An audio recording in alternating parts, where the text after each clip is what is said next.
Welcome to another CCAA pre-tournament press conference. Joining us now, we have the number one seed on the women's side, Cal State Dominguez Hills. Joining us, we have head coach John Bonner and student athlete Danielle Lair. Coach Danielle, thank you very much for joining us today. Thank you for having us. Thank you for having me.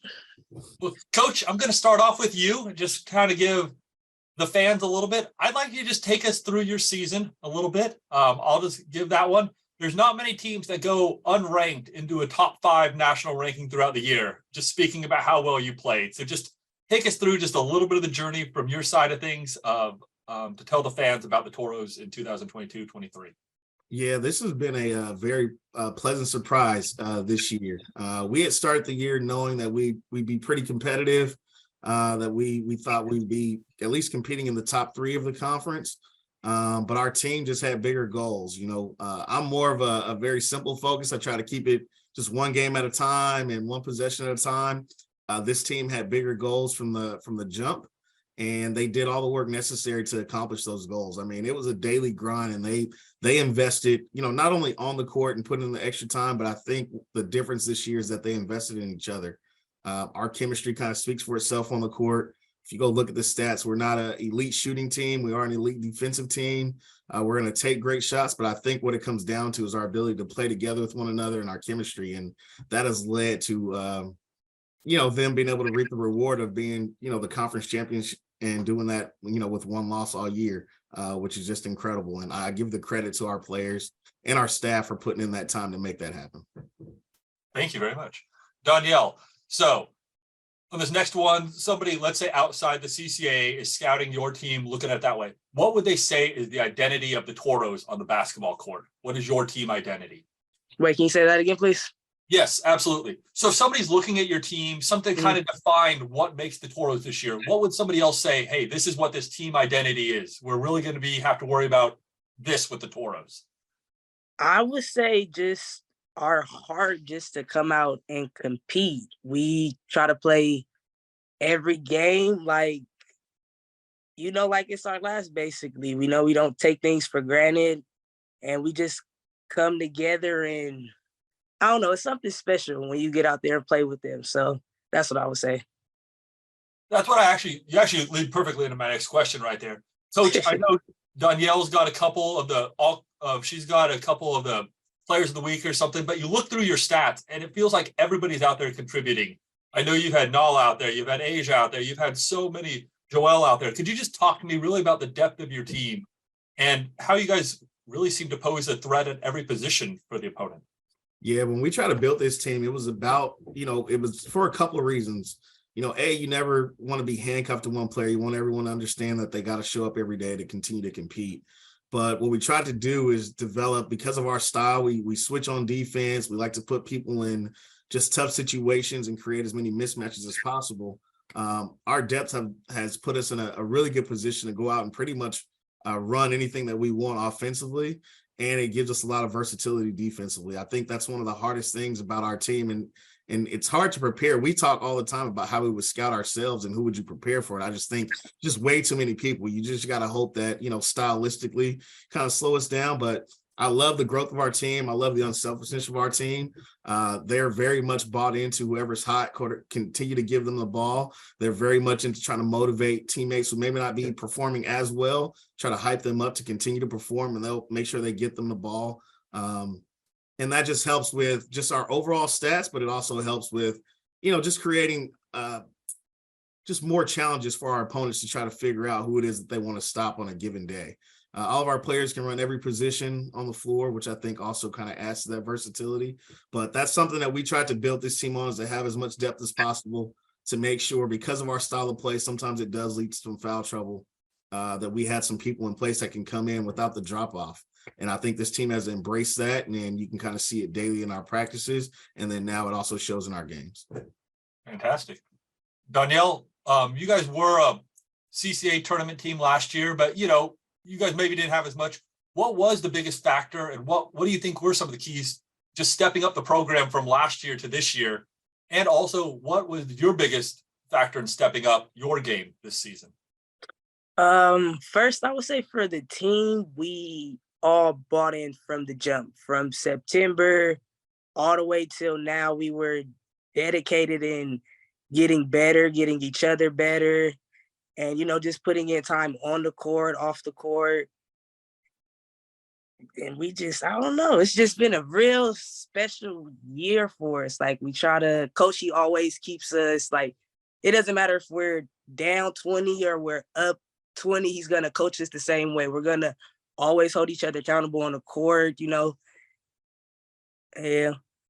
And then for myself, let's see, senior year, Danny. So I don't know. I was just like, I want to go out with something to remember this year. So I'm just like, I didn't have the best year last year. So I'm like, what do I need to do to, get better, to contribute to the team? So I just, I had to talk with myself, and I just said, I'm going to just come in, put the work in, and it's just been a great year for me.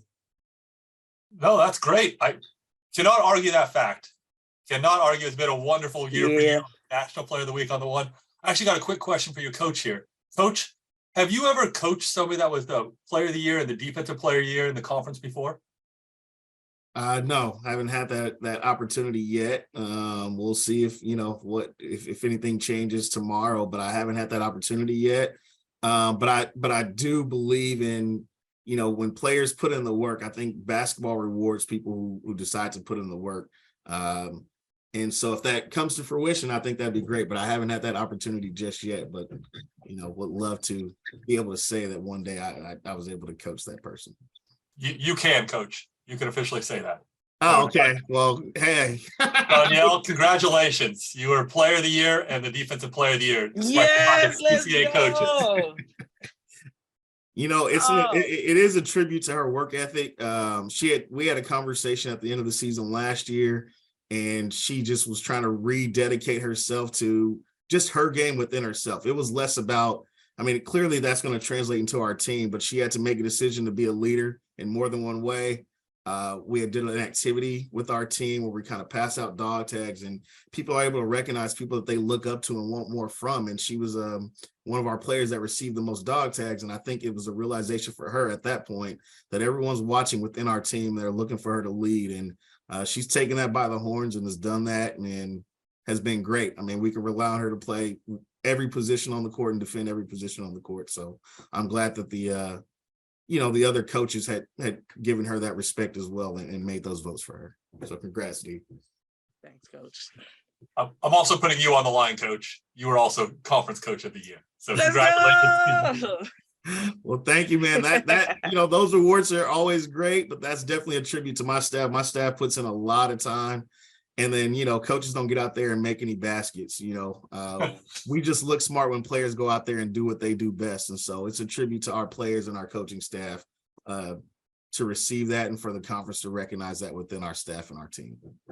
Well, thank you. And just so everybody knows, they had no idea about this one beforehand. I sprang it on them. So that was man, definitely. I just thought that was tomorrow. It is, but I'm the only one that can get somebody in trouble for it. So we're all right. Yeah. So next one, I got one more question for each of you. Coach, I can look at the box score. Dominguez Hills is at the top of the offense, right there at the top of the defense. But tell me what doesn't show up in the stats that really is the strength of this team. Yeah, there's a resiliency and a toughness, both mentally and physically, that's possessed within our team. And that manifests itself within our team chemistry. Every single day you see them being able to read one another, to know, to be able to give their teammate whatever it is that they need, whether that's a little boost of encouragement, whether that's a little push, just motivationally, whether that's a focus to just sort of like keep them as hyped as possible. This team reads each other so well, and then they find opportunities off the court to also continue to try to improve that bond. And I think, people don't see that. They don't see how smart this team is. This team is a incredible cerebral team. They approach the game with a high IQ. And I know people always kind of see our physical attributes, but they are thinkers of the game. They understand strategy.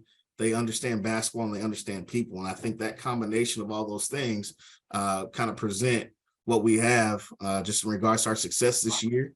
But I think that's the thing that people don't see, is that not only are they close, they're also emotionally intelligent and cerebral in their approach with everything that it is that they do. Fantastic. Thank you. Final question for Danielle. We'll go out after this one. All right. This is a hypothetical. You guys are in the playoffs, 10 seconds left in the game. Would you prefer to be up 1, needing to get a defensive stop, you're guarding the ball, or would you rather be down 1, you guys have the ball in your hand, if you guys make the basket, you will win the game? Which one Defense are you choosing? all the way. Defense all the way. We pride ourselves on defense. Anytime coach, he asks us, he like, who wants offense first, defense first? We quick to say defense. It's easy to generate points off of, defense, energy, just a lot of things. So definitely defense. That's the right answer, especially with a coach on the call. So thank you so much, both of you, for just taking a couple minutes of your time and just giving the fans a little insight into the Toros. We look forward to following the tournament up there, the CCAA tournament up in Turlock, and just the rest of the playoff year. So thank you very much, and see you in a couple days up in Turlock. Thank you, Danny. We appreciate it.